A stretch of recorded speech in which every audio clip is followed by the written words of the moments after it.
You know, probably since I've started experimenting with fluorocarbon, I use fluorocarbon on probably 70% of my fishing tackle. And the reason why is because of the sensitivity of it. Sure enough, there's some things about it that are hard, like it's hard to cast, and some other negatives about it, but I think the positive outweigh the negatives by far.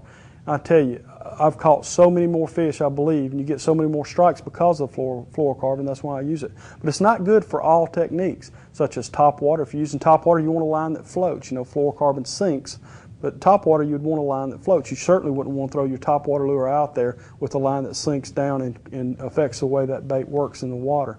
So on top waters, I'll use copolymer. On things where I have a lot of heavy structure, I'll use braid. Usually on braid, I use a heavy 85-pound test or something like that, and that's generally when I'm flipping. The times when I use a lighter braid is whenever I'm using a topwater frog, a situation like that where you have to pull the fish out of the vegetation, but you know the vegetation is not so thick that you just have to muscle him out, you know, such as milfoil, hydrilla. I'll use, say, a 30-pound braid, something like that. But if I'm fishing lily pads like that, I'll use going up to 65 to 85-pound braid. But for the most part, I would say I use fluorocarbon 70% of the time, braid 10%, and I guess what's left is 20% copolymer line. Just about the only thing I use copolymer on anymore is topwater baits.